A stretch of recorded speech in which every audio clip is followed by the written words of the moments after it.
Assalamualaikum warahmatullahi wabarakatuh. Perkenalkan kami dari kelompok 7 yang beranggota Hamzah Hanif dengan NPM 2117051032 dan saya sendiri Rafliasari Junaidi dengan NPM 2117051067 dan ada Misel Wihasna Prastika dengan NPM 2117051061. Di sini PL kami mengambil tema dengan sahabat otomotif. Latar belakang dari PL kami yaitu transportasi alat yang digunakan untuk memindahkan atau manusia, hewan atau barang. Di sini kita akan menjelaskan transportasi terlebih dahulu karena PL kami ini menyangkut transportasi. Nah, transportasi ini adalah untuk memindahkan dari suatu tempat ke tempat yang lainnya dengan menggunakan sebuah kendaraan yang digerakkan oleh manusia atau menggunakan mesin yang berfungsi untuk memudahkan manusia dalam melakukan aktivitas sehari-hari. Masyarakat yang melakukan kegiatan dengan tujuan yang berbeda-beda membutuhkan sarana penunjang pergerakan berupa angkutan pribadi, mobil, motor, maupun angkutan umum.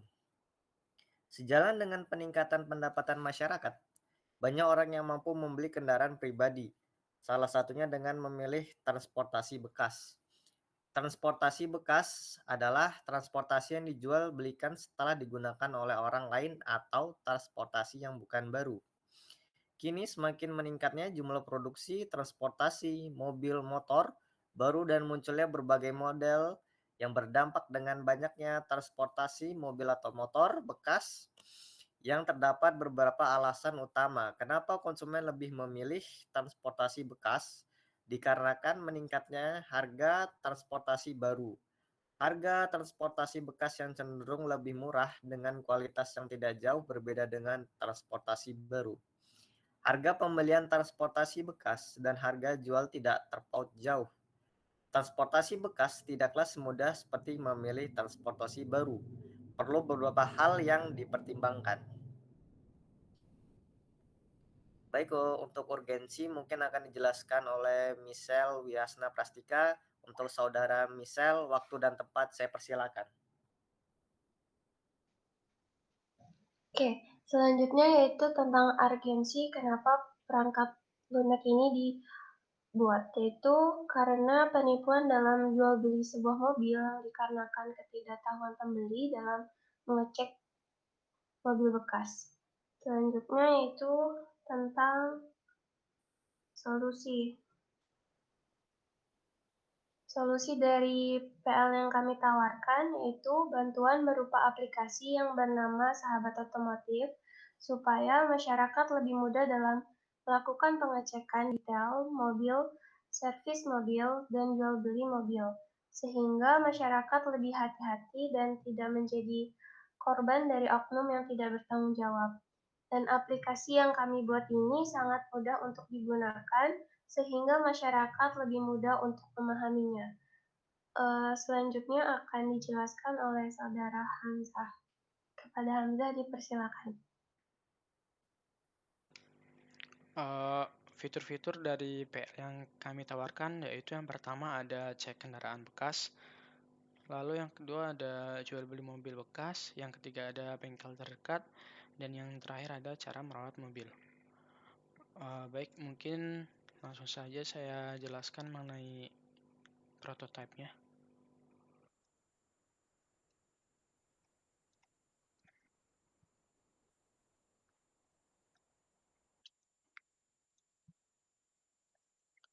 Di sini ada cover bagian sahabat otomotif. Lalu di sini ada untuk login dan daftar.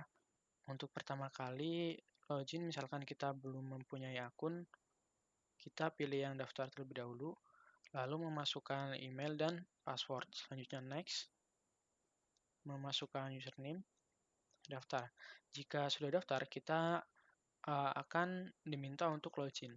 Di sini login membutuhkan email dan password yang tadi kita masukkan sebelumnya. Lalu jika login, di sini ada beberapa role.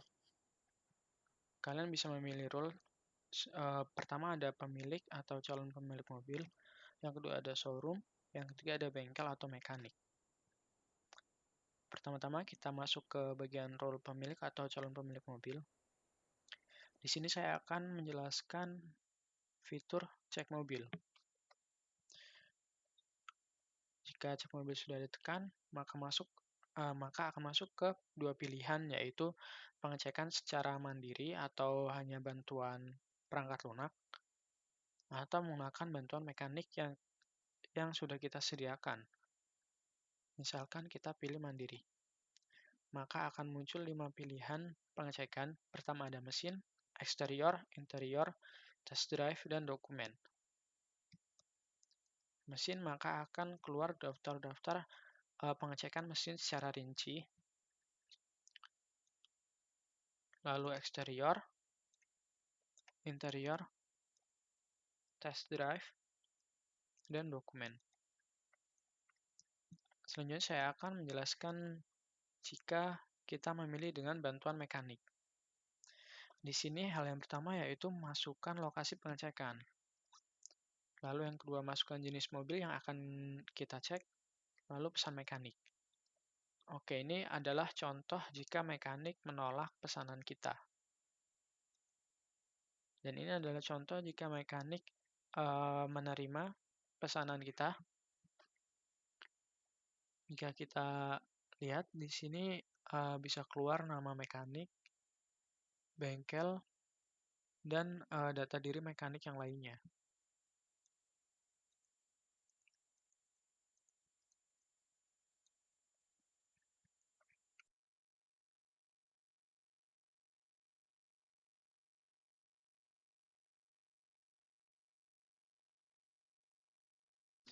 Selanjutnya, mungkin saya akan menjelaskan sedikit tentang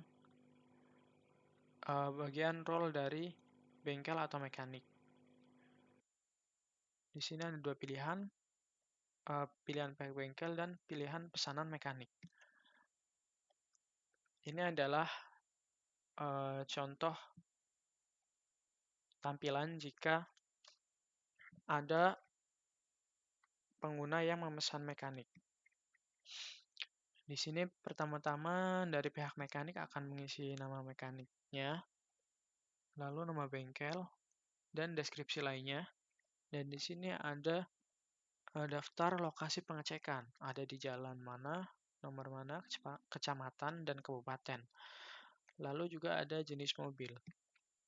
Di sini ada dua pilihan untuk accept dan menolak. Jika di ACC, maka akan masuk ke mapnya. Mungkin sekian penjelasan dari fitur cek mobil. Mengenai fitur selanjutnya akan dijelaskan oleh Michelle Wiasna Prasisteka.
Selanjutnya saya akan menjelaskan tentang role dari pihak bengkel. Yang pertama yaitu kita memilih role bengkel atau mekanik. Kemudian pihak bengkel, dan di sini pihak bengkel akan disuruh untuk mengisi nama bengkel, alamat bengkel, dan nomor bengkel. Kemudian untuk mengisi apakah bengkel tersebut buka atau tutup. Misalkan bengkel tersebut buka, maka akan dikasih informasi bahwa bengkel tersebut telah buka. Kemudian saya akan menjelaskan tentang role pemilik dari fitur bengkel terdekat.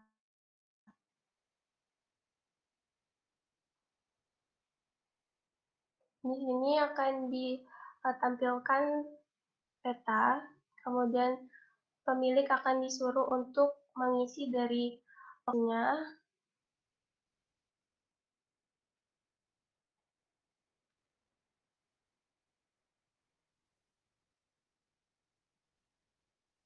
Setelah mengisi, selanjutnya akan diberikan referensi bengkel-bengkel yang ada di dekat lokasi dari pemilik. Dan akan diberikan beberapa bengkel yang tutup dan buka. Jika pengguna atau pemilik dari layanan sahabat otomotif salah dalam mengisi alamat, dapat kembali ke fitur sebelumnya dan mengisi ulang lokasi dari pengguna dan pemilik. Sekian yang dapat saya sampaikan tentang fitur bengkel terdekat. Mungkin fitur berikutnya akan dijelaskan oleh saudara Rafli. Kepada Rafli dipersilakan. Baik untuk saudari Michelle Wihasna Prasetya, mungkin akan saya lanjutkan penjelasannya tentang bagaimana cara pembelian atau menjual mobil. Oke, langsung saya share saja.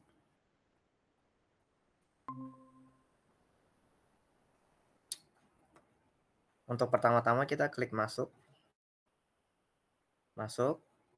Kita klik ke pemilik atau calon pembeli mobil. Kita klik stok mobil. Nah, di sini terdapat macam-macam stok mobil. Mencari stok mobil apa aja yang kita inginkan. Di sini saya coba klik mobil yang, maka dia akan ke Avanza ini. Untuk menggeser-geser kita ke slide ke gambar-gambar berikutnya. Ini tombol untuk share, ini tombol kita untuk menyukai sebuah iklan tersebut. Di dalam sini ada title-nya yaitu tentang Avanza tipe G tahun 2019 dengan power steering edition. Ini dengan bahan bakar bensin di sini, dan ada harganya yang tertera, dan ada banyak ya ininya. Ada tentang mobil ini, bahwa mobil ini manual bukan matic, dan kilometernya 10.000 sampai dengan 20.000 kilometer. Untuk lokasinya di Lampung Pringsewu. Dan di bawah sini ada deskripsinya, deskripsi tentang mobilnya itu untuk apa saja dan bagaimana saja kondisinya. Ini yang ditulis oleh dari pemilik mobil tersebut. Lanjut aja kita ke fitur chatnya. Di sini di fitur chat kita akan dikonfirmasi terlebih dahulu oleh pihak showroomnya.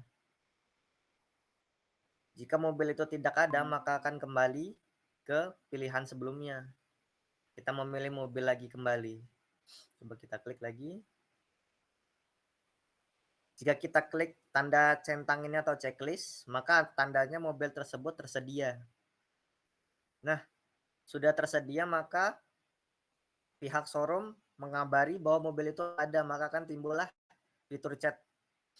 Dari fitur chat ini kita bisa tanya kepada pihak showroomnya bahwa mobil itu bagaimana kondisinya lebih lanjut, lokasi mobilnya seperti apa, di mana letaknya dan suratnya lengkap atau tidak, bagaimana catatan servisnya, pajaknya aman atau tidak. Jika dirasa dari chat tersebut oke, maka bisa lanjut ke WA atau kemana untuk meng-share lokasi di mana letak mobil tersebut. Mungkin itu aja sih yang dapat saya jelasin. Untuk selanjutnya kita akan kembali ke PPT.